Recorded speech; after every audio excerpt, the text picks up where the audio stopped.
That's a rhetorical question, right? I'm not sure how I mean, we've had this debate for quite a while. I haven't figured out the right formula to convince people that the market has changed considerably. The current media companies are under assault from a lot of different sources, that they are migrating to business models. If you're an MVPD, you more than likely started an over-the-top service for purposes of bypassing a number of existing regulations or getting to a marketplace that seemed is more attractive, and that we hold on to these regulations, past regulations, and statutory burdens in some instances that are only harming existing business models. And that to me is unacceptable, but I haven't figured out a path to get away from Third Circuit Court review. We had talked, if you look at our last quadrennial, I had teed up the issue, and the chairman was nice enough to include an examination of a market definition. What is the marketplace that we're talking about? So then you can figure out some of these other components. We're stuck. And if you believe, if anyone believes the status quo is what you're in favor of, then you have won. The status quo of 1996, the burdens that we imposed in the 96 Act, and have been changed very infrequently since then. If you support them, they've been stuck in time since 1996. But the marketplace has completely changed since then. I'm still amazed when I have people come in and say, I need, you got to change media ownership of television or radio. And I say, well, why don't you take your content and go in a different mechanism where people are making more money and new distribution models? It's, we're doing that too, but we've got to make sure we still get a portion of our bus carrier and our retrans rights, and make sure we have carriage and all these things that are in the old models. And it's like, you have a platform that you can use that's almost free to distribute your content. And you're trying to make sure you have to be forced on the old models that are being suffocated by our current regulations. So I haven't figured out that formula. I'm incredibly depressed on where we are, and I don't see any immediate changes. I was really hoping that this year we could change the definition of the market. We'd really be able to reform the radio ownership rules, that we could certainly get rid of a number of the burdens of cross ownership that make no sense. I mean, do we have to wait until the last newspaper closes? We'll have 4, right? We'll have 4 newspapers that can make money. Everything else is gone before we realize that the cross ownership, well, it's not, the sole burden is a burden, and therefore no longer makes any sense. How many times have we won that in court only to be thrown back and say, well, look at it again? Like, how many times do you have to win something to then still lose it? So I'm frustrated, and I don't know the answer, and I don't see it, in the near immediate getting clear. Can you please alleviate Commissioner O'Reilly's depression? Wait, hold on, just wait. I'm going to let you speak. But I just wanted to find out from my own purposes. Is the commission going to seek, maybe I lost track of time, but the question of whether you're going to seek service still, I guess, pending. I know it's not solely the commission. Yeah, what's happening? The chairman's still considering that. The time frame was extended by the court. The administration in partnership with the FCC asked for a little more time to consider whether to seek cert. It was granted, and so they're in the process of analyzing whether to do so. So I'm not going to have an especially coherent answer because this is something I am, honestly, I would confess to being too emotionally attached to. I really am. We have had our moments when it comes to my desire to seek and to get more data and more study. Because what frustrates me here is almost how we began is you got people saying, look at how many, look at how much things have changed. Look at how many options you have. But what is not being said is how we got there and how, in some ways, the FCC has put its thumb on the scale and to ensure that we got here, much at the detriment of those the first owners. And so again, I'm not going to be especially coherent, but I will say here that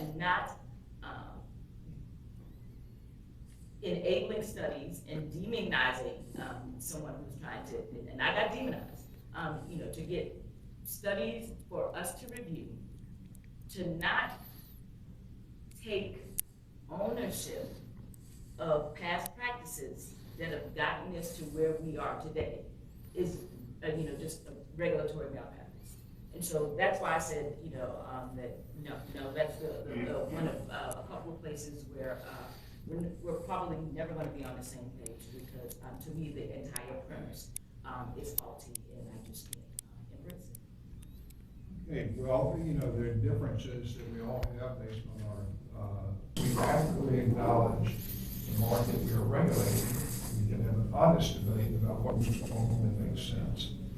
So what will it take to convince those who oppose eliminating or relaxing media ownership restrictions, like perhaps the person sitting here to our right is saying that you're right?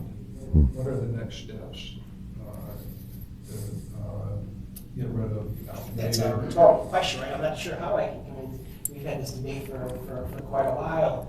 I haven't figured out the right formula to convince people that the market has changed considerably. The current media companies are under assault from a lot of different sources, that they are migrating their business models. If you're an MVPD, you more than likely started an over-the-top service for purposes of bypassing a number of existing regulations, or getting to a marketplace that seemed that is more attractive, and that we hold on to these regulations, the past regulations and statutory burdens in some instances that are only harming existing business models.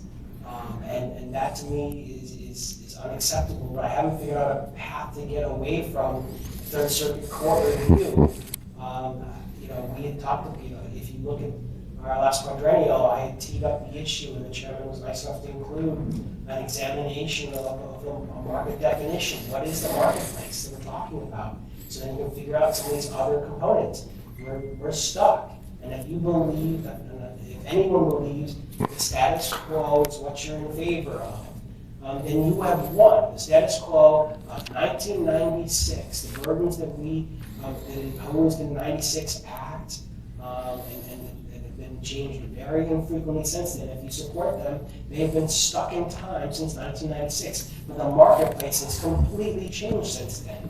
I'm still amazed when I have people come in and say, I need, you got to change media ownership of television or radio. And I say, well, why don't you take your content and go in a different mechanism where people are making more money and new distribution models? It's, we're doing that too, but we've got to make sure we still get a portion of our bus carrier and our retrans rights, and make sure we have carriage and all these things that are in the old models. And it's like, you have a platform that you can use. It's almost free to distribute your content.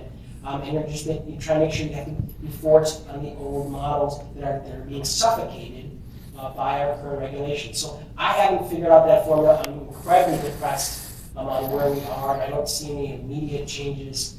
I was really hoping that this year we could change the definition of the market. We'd really be able to reform the radio ownership rules, that we could certainly get rid of a number of the burdens of cross ownership that make no sense. I mean, do we have to wait until the last newspaper closes? We'll have 4, right? We'll have 4 newspapers that can make money. Everything else is gone before we realize that the cross ownership, well, it's not, the sole burden is a burden, and therefore no longer makes any sense. How many times have we won that in court only to be thrown back and say, well, look at it again? Like, how many times do you have to win something to then still lose it? So I'm frustrated, and I don't know the answer, and I don't see it, in the near immediate getting clear. Can you please alleviate Commissioner O'Reilly's depression? Wait, hold on just a minute. I'm going to let you speak. But I just wanted to find out from my own purposes. Is the commission going to seek, maybe I lost track of time, but the question of whether you're going to seek service still, I guess, pending. I know it's not solely the commission. Yeah, but what's happening? The chairman's still considering that.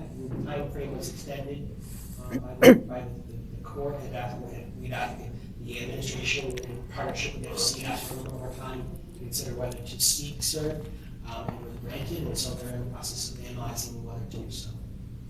So I'm not gonna have an especially coherent answer because this is something I am, honestly, I would confess to being too emotionally attached to. I really am.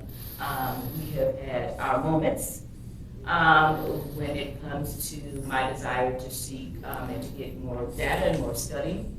Because what frustrates me here is almost how we began, is you got, people saying, look at how many, look at how much things have changed. Look at how many options you have. But what is not being said is how we got there and how, in some ways, the FCC has put its thumb on the scale and to ensure that we got here.